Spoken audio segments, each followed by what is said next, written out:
Hey ratbags, it's Jade giving you a lowdown on everything you need to know about 7 Days to Die, some issues that are starting to creep up on console, but also the good impact it's seemingly having with some positive reviews across PlayStation, but not so much Xbox. The fun pimps really need to do better in communicating exactly how or what people can do on the game.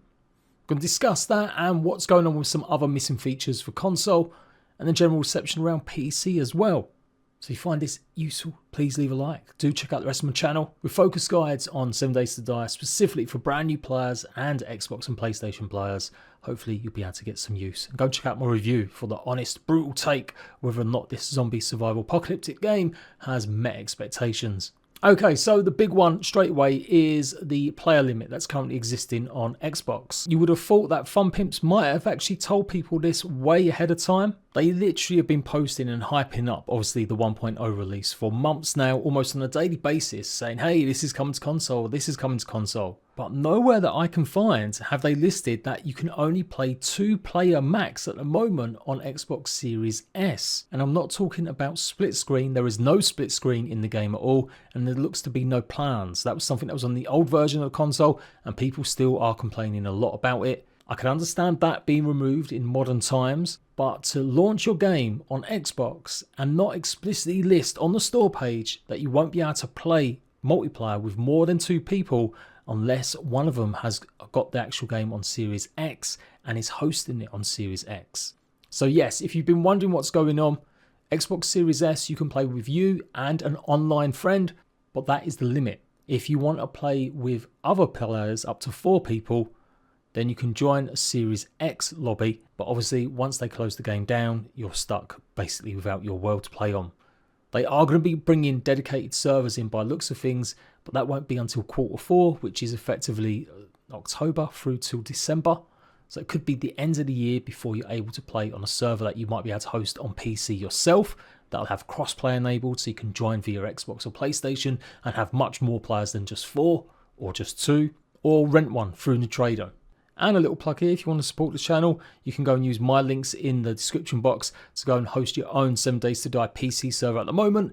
And in the future, when the console servers either come out or they have it as crossplay, you'll basically be able to rent one of these out, click the crossplay tab, and then Xbox and PlayStation players will be able to join on PC. That's the way it's probably going to go, given their replies on Twitter in the past about how the crossplay servers will enable console people to play with more. Anyway, back to the Xbox point of view, it does not list anywhere that it's only available on 2 players for co-op on Series S. This is a problem other games have had in the past with the older gen of consoles. Things like Space Engineers, you couldn't play with more than 1 person or 2 people unless you had the X console. It seems to be the same now, even though we're on the next gen, and even though they're still meant to be much more powerful. It shows clearly how poor the optimization. Although it's been good enough to get it on console running, it's still really bad. Even on PC, the optimization is still pretty piss poor. I've just been running around the city today on PC doing a guide on skill books, and there was noticeable frame rate, and I'm running a 390, which is a pretty powerful graphics card still, and one of the most up-to-date modern CPUs. So yeah, disappointing. If you're wondering why you can't change the settings from 2 players to 4 players, it's because you're hosting it on your Series S. You've got to hopefully have a friend who's got a Series X. They host it, and you should be able to play with up to 4 people then. The discounts have now kicked in though. You should have this if you purchased the game before on Xbox One. It will be cheaper, you can see there. Likewise, PlayStation 4, you should be seeing that discount. But there is also the caveat that if you bought a Telltale's bundle that had 7 Days to Die in, someone let me know about this on Twitter, you won't be able to get any discount. They did have these going around. You could get a bundle with 7 Days to Die and a bunch of other Telltale games all in one package. But yes, no discount for you if you got your game that way. And of course, if you didn't buy it digitally, no discount physically. Although you can go sell it on eBay or trade it in and make a saving there. But remember, if you're on PlayStation, you've only got 30 days to go and take advantage. If you previously owned the game on PS4, that's when the discount will finish. Even if you have owned it, you won't be able to get a discount if you buy the next version. So if you're hard up for cash this month, be lucky. You're going to have to find a way to grab it. Otherwise, you're going to lose out on that discount. Obviously, I owned the old version. I did show some gameplay, but I ended up refunding it because my kids wouldn't get off the Xbox. So I've now been playing it on PlayStation 5. And I've got to say, the PlayStation 5 is currently running a little bit better. I have noticed significant hitching on the Xbox Series X. every sort of 30 seconds, 45 seconds or so. Just this little lag spike, and not optimum when you've got a zombie about to eat your face. Also feel like, and again, I'm not an expert, this isn't Digital Foundry, I don't have the tools to measure FPS. That's the other one everyone keeps asking for, but it's clearly not 60 FPS. You go and watch any video that's recorded in 4K 60 FPS, even on an Xbox Series X or PlayStation 5, from like a proper dedicated YouTuber, you can see how crisp and clear it is. Then come back and watch any footage you see of console 7 Days to Die or your own gameplay, and you'll clearly see it's not 60. It's not sub 30, that's for sure. Some games like Ark have been pretty poor with that, with their remaster, but there's no way it is hitting 60 FPS right now. But yes, at the moment, PlayStation 5 seems to be the slightly better platform to play it on. Again, I chucked in a bunch of hours last night. I played about 5 hours on Xbox Series X. I played about 3 and a bit hours on the PlayStation 5. There wasn't the same amount of hitching on PlayStation 5, although there was some jitteriness sometimes. And it didn't have as much of that slight blurry, I guess, resolution, maybe focus as Xbox Series X had.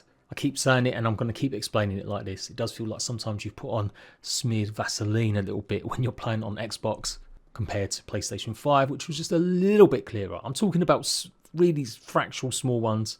I'm not some sort of PlayStation fanboy. I do prefer Xbox, to be honest. PlayStation controller's garbage. So yeah, I'm a bit disappointed I can't play it properly on my favourite platform, but that's more down to my kids stealing my Xbox. Anywho, that's not the only issue that I've seen. Also, obviously PlayStation 5 can play up to 4 players. No problems with that as far as I'm aware. But I'm seeing a lot of comments from my videos right now, people complaining that loot is going missing. They get into like day 5, day 7, especially around Horde Night as well, and they're basically losing a ton of gear.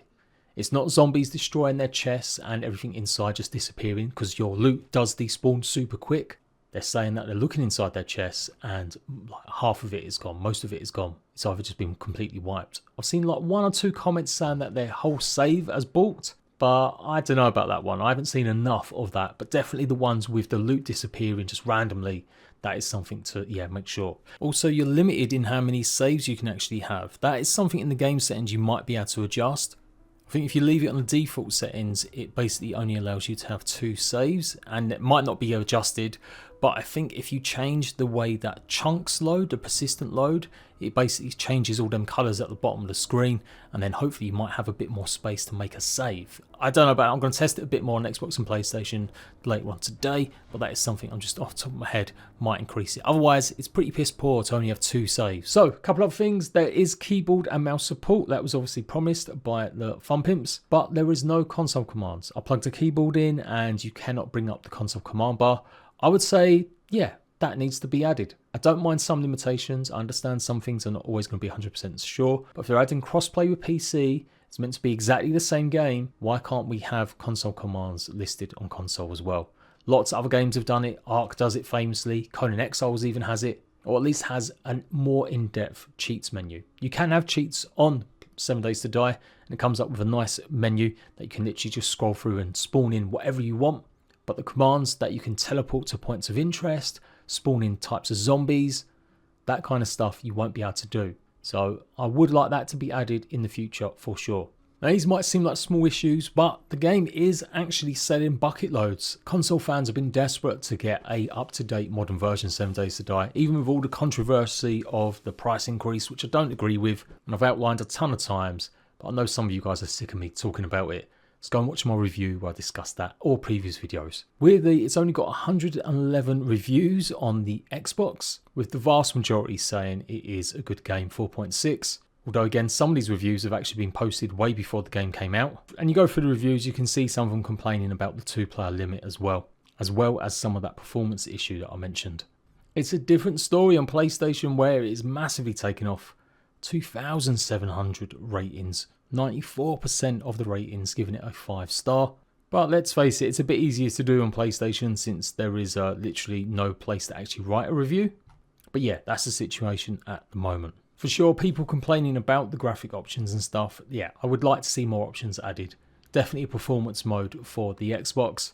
Let's give just either a bit more FPS and really just stop the hitching. It's not a huge deal breaker. I did still enjoy my 5 hours, but after a while, did start to wear down on me a little bit. Hopefully that can be fixed in the future. On Steam, as you might expect, it is having a massive impact. Although the newest reviews have actually dropped, it's got an 88% positive score over time, 225,000 reviews. But in the last 30 days, 6,000 reviews, that has dropped to 82%. Not a bad score at all, but it definitely was higher. There's a few people not impressed with the 1.0, how things have changed with the progression system, with the magazines and books. People citing that it's been dumbed down, and that the quality is still not there. That even on PC, it's kind of an unoptimized mess at times.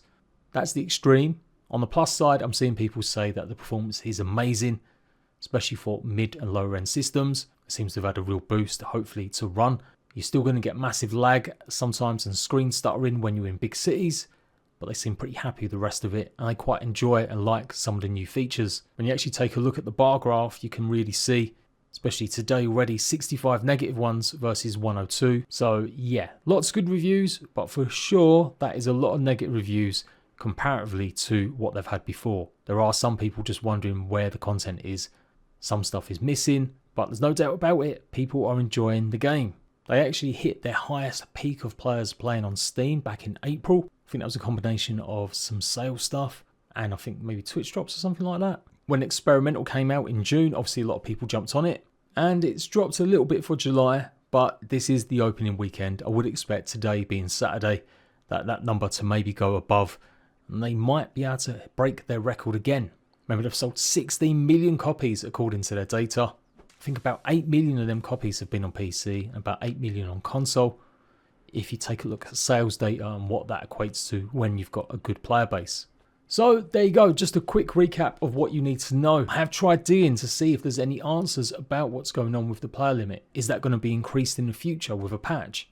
Last thing, I guess, to really let people know, try getting help in their official Discord and you'll be met with derision by basically PC wankers that think they're better than everyone else. I've had this in the past. In fact, I was booted out of the Discord, the official Fun Pimps 7 Days Discord, a couple of years ago for criticising Fun Pimps and getting into arguments with said PC wankers. Yes, I know, I've got a PC, so that makes me a PC wanker too. But already I'm seeing reports from some of my ratbags in there saying that people asking genuinely for help and just trying to work out the situation, since Fun Pimps haven't been able to communicate properly, are getting to move it all the time to different channels and basically being told to get a PC. Reminds me of the attitude the Fun Pimps had for years in telling console players they'd have to get a PC if they want to play the full version of 7 Days to Die, before they realised that actually console could make them more money than PC. And on their forums, with a lot of their moderators shutting down basically posts and comments and forums from players wanting to know what the situation was. It was heavily policed on the forums. They banned a bunch of people and just deleted lots of conversations if anyone dared criticise the fact it wasn't on console. So come on, Fun Pimps, get together. I know there's a couple of your mods that are okay. They've privately DM'd me in the past and said they feel my kind of attitude is probably right. But you've still got some pretty much really up their own arse people helping out on your community that maybe learn to give or take a bit. And maybe encourage the rest of the PC community to be a bit more thankful, because without console players that are buying your game, it looks like Fun Pimps would have run out of money to even finish the PC version. But yeah, Fun Pimps, you got to do better. Like, if you're going to be sitting there shouting out, yay, we're doing this, we're doing that, this is what's coming, you should have told people that they'd only be able to play up to 2 players with the Series S. And you've got to start giving people definitive updates and plans about what's going to go on to improve performance. They've got a roadmap out, they've had that, I've shown it off in my review video and previous videos as well. So things like dedicated servers, as I said, won't be coming until later on this year. And the last thing I would say is that some stuff that they said would come with the 1.0 update didn't actually make it. Admittedly, you do have to scroll like all the way down and it's a big long post, but there is a list of stuff talking about some of the HD covers for a lot of the creatures that they did promise and said would be coming with 1.0, not making it. So if you're wondering why you're still seeing some creatures that look like they belong in Minecraft, well, it's because they've not had a bit of a HD glow up.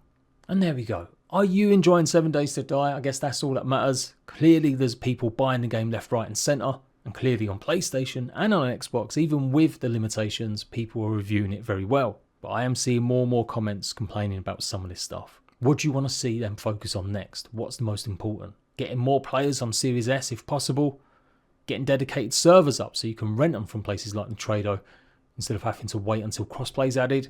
I still would like them to think about trying to get mods on console in the future as well, as at the moment they're currently listing it only as something on Steam and PC.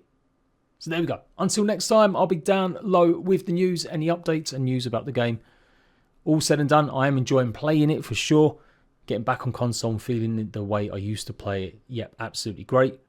You can love a game and not really agree with who makes it. That's something I've experienced a lot with Ark, but I'm hoping that the Fun Pimps learn and keep improving. Until next time, Ratbags, I'll catch you for more news. Bye-bye.